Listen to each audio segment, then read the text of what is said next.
Welcome to SVG-TV's news for Friday, October the 11th, 2019. I am Bhavin there with the details. The government will continue to play a role in the development of the hotel industry, but at the same time will not ignore the role of private sector investors. So said Minister of Finance and Economic Planning Camila Gonzalez while responding to a question in Parliament yesterday on the ongoing hotel developments at Mount Wynn and in Peters Hope. Upon completion of these hotels, the room stock will increase to approximately 1,000 rooms, including 2 government-funded hotels, one at Mount Wynn, which will have 250 rooms, and another at Diamond, which will have 92 rooms. Speaking about the development at Mount Wynn and Peters Hope, Minister Gonzalez said these areas were earmarked for hotel development by previous administrations, and there is nothing wrong with the current government getting involved in hotel development, noting they will have a responsibility to ensure their vision for SVG's tourism development is executed. And over the years, there have been many false starts in conversations about the development of the Mount Wynn site. Of course, there have been people who are willing, either as speculators or as investors, to get involved in Mount Wynn in the hospitality sector. But we believe this government, and I believe to the credit of Sir James's government as well, believed that that particular site is a jewel and that it must be developed within the precise parameters of what the state envisages St. Vincent and the Grenadines' tourism product to look like. And it made not sense to have this or that fly-by-night entity come and set up a hotel there that is not in keeping with the vision that we have for tourism in St. Vincent and the Grenadines on the mainland, in setting a standard for what we want mass tourism to look like in St. Vincent and the Grenadines. Minister Gonzalez said recognizing the impediments to hotel development, the government had to indicate that the state was committed to the services and hospitality industry, and the investment in the hotel sector is one way of showing this commitment. And yes, we spoke to other entities, but in the fullness of those conversations, we thought that the best developer in a timely manner for the Mount Wynn facility was the government of St. Vincent and the Grenadines. Peters Hope, which is the adjoining piece, I think most of us know Mount Wynn and Peters Hope are essentially separated by a bluff. Peters Hope is being developed, at least a significant portion of that land, by a private developer. And that private developer is building 400 rooms at Peters Hope, while we're only building 250 at Mount Wynn. In fact, the 2 hotels we're building together don't add up to the 1 hotel being built at Peters Hope. And I mentioned the private sector investment that's going on at Royal Mill, and the honorable member, I'm sure, is aware, and I'm certainly, if he's not aware, the honorable leader of the opposition is aware of private sector hotel developments occurring in the Grenadines and expansions of the existing room stock by the private sector. The finance minister said despite criticisms, the government's investment in hotel development has not deterred private investors from showing interest in the industry. To this narrative that the state has crowded out private sector development in the hospitality space, we are a small player, but a significant one, because we are able to set the tone for what we want St. Vincent and the Grenadines to look like and to become as a tourism destination. So we continue to remain open. In fact, other private sector developers will be coming to the island within the next couple of weeks, significant names, and we hope that they will find a place in our growing and burgeoning tourism mix. But they're at this early stage, just as there was in Barbados, when Barbados felt it necessary in the early days of their development to get involved in the Hilton Hotel there, just as it was in the Bahamas, when in their early days they owned many hotels as a state, just as it has been in St. Kitts and Nevis, just as it has been in Antigua and Barbuda. Sometimes when you're just getting started, you need a little push from the state. And we feel that we have considered the options, and we feel that this injection of capital, of enthusiasm, of confidence by the state is in no small way related to the other private sector entities that are coming into the country and want to develop tourism in St. Vincent and the Grenadines. Minister of Tourism, Sports and Culture Cecil McKee says work is ongoing to have the Maritime and Hospitality Institute completed and fully operational soon. He was at the time responding to a question in Parliament yesterday on the institute, which has been on construction and development since 2011, with funding of over €3 million from the European Union. Minister McKee said some of the infrastructure are already in place, with the SVG Community College conducting several hospitality programs since 2016. However, there has been some challenges relating to the Maritime program, which is expected to provide certificate training for seafarers. Now, the critical aspect to get the Maritime program started is the construction of the confined space firefighting training simulator. And I want to advise the Honourable Member and this Honourable House that on Monday this week we actually received the submission, because you know that this expertise is not available in any abundance in the region. So we had a process of finding the right submissions. So a submission was made on Monday, and that has been reviewed by the Ministry of Transport and Works.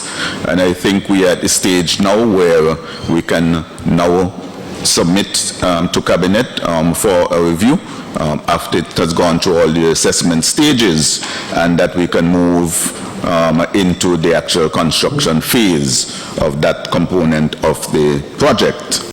Minister McKee said while he recognizes the importance of the Maritime program, work must be done to ensure the project is executed correctly. Honourable Member, the assurance, and of course St. Vincent and the Grenadines, the Ministry is very conscious of the importance of the provision of these services at the Institute, and in fact that's why we are constructing the Institute. And the Ministry is also very much aware of the importance of training to persons, particularly in light of the fact that the cruise ships are no longer providing that training. So we are very conscious of the need to complete the facility as soon as possible. So despite that importance, as I indicated, that we have to make sure we get it right, dot the I's and cross the T's. So while I cannot give a specific date that the entire operation will be completed and become fully operational, I can say to the Honourable Member that we should be going into the construction phase very shortly. The Kingston Preparatory School today hosted a food exhibition as part of their activities to celebrate World Food Day and SVG's 40th Independence Anniversary. The students, teachers, parents and other well-wishers were decked out in their national colours at the exhibition.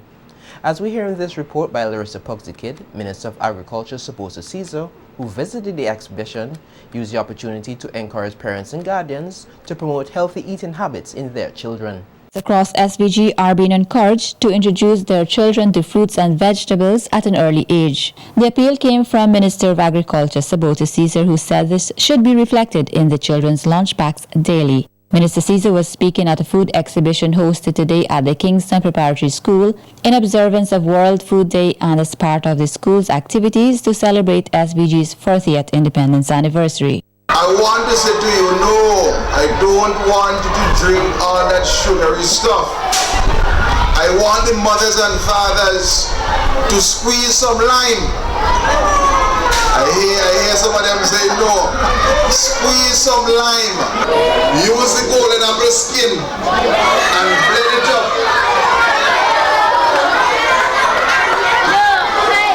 I want the parents to give the children a banana instead of a biscuit. Senior Forestry Supervisor Cornelius Richards reiterated the need to feed the nation's children healthy foods, noting that it will do them well for the future of the country. Your children to eat healthy. Can you imagine St. Vincent 100 years from now? What type of legacy we're leaving behind for our children? If we do not encourage our kids to develop that attitude now of eating properly, exercising, developing good thoughts, our generation in the future will be compromised. We'll not be a successful nation, I can promise you that. At the exhibition, fruits and vegetables were on display as well as all the healthy foods prepared by parents and teachers. Sweet potato, very good. The children were informed of the health benefits of the various food items on display, and they then shared with us their favorite fruits. My favorite fruit is strawberries and blueberries. I like cake. Banana. The exhibition also featured a mini independence showcase where the national colors were prominent. And if you notice at this time, we have our cultured presentation with our KPS dancers at this time. So we are celebrating our World Food Day and also a part of our independence as our colors reflect this morning. Today's activity was held under the theme, Our Actions Are Our Future, Healthy Diets for a Zero Hunger World. Reporting for SVG-TV News, Larissa Pugsley-Kidd. Another appeal has been made for the public to pay more attention to those living with mental illness. This call was reiterated by Ward Manager at the Mental Health Rehabilitation Center, Melissa Stowe, at today's Sporting Day held at the Calico playing field for the patients to culminate Mental Health Week of activities. The week of activities were held to bring awareness to issues of mental health and those associated with suicide. Sister Stowe said the Sporting Day was a good way to provide the patients with therapy through physical activities. This week we celebrated mental health awareness under the theme Mental Health Promotion and Suicide Prevention. Today we brought the patients to the Calico playing field where we are conducting our sporting activities. And sports is important because of health. Activity is important in order to build the muscles. When you exercise, you release hormones that make the body feel good, make the body feel pleasant. So this is something that we try to do at least twice per year for the patients. But activity is important generally. It builds the mind, you engage the mind, and so sometimes the patients are so stagnated. They're doing one thing over and over again. So today's activity is really, really important. Sister Stowe said the patients were looking forward to the activities and expressed disappointment with the support from the members of the public. Yes, the patients are happy. We didn't have any problems in getting them to participate. In fact, they're already looking forward to the next time we have this event. I must say that I am disappointed that I have not seen more public support. One or two persons came out and they interacted with the patients and they were happy. But I'm hoping that next year we can see more persons. We have it every year at the Calico playing field around this time, the week of the 10th of October.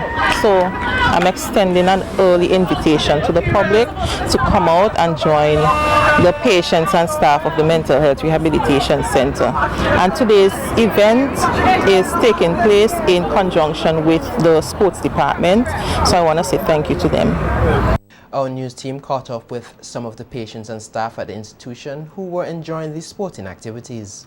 An activity that we look forward to every year because it's always fun. It's a good way to engage with patients outside of the therapeutic session. It's good for patients. They get to come out, run up and down, get some fresh air and enjoy the activities. We just had a game of Round Dodge and it was a very interesting and fun game. Patients and staff engaged in the game and patients are doing much better than us. But it is a great activity and we're hoping that next year persons will come out from the community and join us in our sports day. In our sports, I enjoy being on the field in Calico with the patients, and I think it's a good idea to pay attention to the patient. You never know what a bank could do. You never know what a bank could do, and you find out what somebody's ability is. There could be someone in the world and there could be something, and you could set a pace for the world. And I like the people who promote sports to pay attention to sports in the area so we can see what we're doing. It's a form of exercise and we are having fun. Right, you want to be able to take part in these activities more often? Yes, I really love them because they help us to be free, more alert and better in our heads. And you think the public should also come out more often and give you guys some support? Yeah, I would like them to give us chairs and a little bit more. The The SVG Salvation Army has 2 new captains leading the organization. They have been in the state now for 3 months and are seeking the support of all Vincentians to advance their programs. As we hear in this report by Larissa Pugsley-Kidd, the two captains, a husband and wife team, say they are focusing their attention at this time on the feeding and the Christmas Kettle Appeal programs. Advancing the Salvation Army's programs here in St. Vincent and the Grenadines is now the responsibility of the Gashlins Commanding Officer Captain Ernest Gashlin and his wife, Captain Jemani, who are from Haiti but who were last stationed in Jamaica. Not always easy when you go to a place or a country, but the packing or to move to go to another country is not easy, but we already made up our minds for that. So we are in Salvation Army for a long time. But being an officer, we are officers of the Salvation Army for over 13 years now. The couple said they are hoping to reach out and provide assistance to many Vincentians as possible, but that they will need the full support of the general public. We're looking for the support from the people of St. Vincent and the Grenadines. And as my wife said, it is, especially the feeding program, is something that we do every day from Monday to Friday. Captain Jemani Gashlin is in charge of the feeding programs as well as overseeing the operations of the preschool and daycare center. She said they have been making headway, but there is always room for improvement, particularly as the Christmas season approaches, which coincides with their Christmas Kettle program, which will be launched on November 15. We know that we are out there solicit fund for the less fortunate, those who cannot afford a good meal, especially in December. And in the Salvation Army, they are accustomed also doing it. So we are waiting every year, asking the citizen, asking friends, asking everybody to help us, because on our own we'll not be able to give everybody what we would like to give them. The Gashlins, who have been married for 20 years, now with 2 children, are also responsible for spearheading the church activities, an important element of the Salvation Army. A lot of people do not know or believe that the Salvation Army is a church, because a lot of people know the Salvation Army, see the Salvation Army just during Christmas time. But I want to say that the Salvation Army is a Christian church. We believe in the Lord Jesus Christ. It is social. We give you the word. Even if we have to give you, we give you the word, and after what we have to give you, we give it to you. Yeah. The Salvation Army also has a thrift shop, and over the years, hundreds of persons in need have benefited from it along with other services. The Gashlins replaced Major Pierre Antoine, who is now serving in Guyana. Reporting for SVG-TV News, Larissa Pugsley-Kidd. 4 students of the University of the West Indies Open Campus, SVG, each were presented yesterday with a bursary from the Eastern Caribbean Group of Companies Foundation, Inc. The ECCB Bursary Award program came from the idea of company former manager Ozzie Davey in 2016 to support education and health. Speaking at the Bursary Awards presentation ceremony yesterday, head of the UWI Open Campus SVG, Deborah Darimple, said that she is very proud of the students who receive assistance from the ECGC Foundation, Inc., and knows they would put it to good use. Darimple, who is anticipating the reopening of their campus site, which is currently undergoing renovation work, said she is proud of the achievements of the UWI. She thanked the ECGC for its continued support to the Open Campus and its students over the years. 2018, we were 70 years old, and also at that time we were also voted in the top 5% worldwide for universities. That's not a small feat. Yes, all our alumni. That's not a small feat at all, because we are competing with universities that are hundreds of years old. And when you consider the university 70 years old and the depth and breadth of the contribution that the university has made to our regional development, we're very proud to be UE students. We are now on the top 4%, by the way. Our principal visited last week and told us we're not in the top 4%. And you know that has to do with recognition of the quality of the education we get at UE. Thank you, ECGC, always been there in our corner for the last 7 cohorts. So, it's been very well, very great working with ECGC. Director of the ECGC Foundation, Inc., Dixon Finley, congratulated the recipients of the bursaries and encouraged them to study hard and do their best to give back to SVG. I want to congratulate all the recipients, because, as you know, education is vital. And the more education we get, the better St. Vincent the Grenadines can do. St. Vincent the Grenadines can do. Well, I was told to say St. Vincent. It's important that we, in the whole scheme of things, look at what we're doing in terms of the foundation. And we're not only supporting persons at the open campus, we also have students at the Division of Technical and Vocational Education. I was told again that we have about 15 students there now, Phyllis. And we also have some students at the A-level college. Finley said that the government has a policy to help at least one person from each household to get a university degree by 2025 and encourages more males to take advantages of this opportunity. I know the government has a policy where it is looking to have at least one graduate in each household by the year 2025. But as I said at a ceremony held on Monday or on Tuesday, I'm still concerned that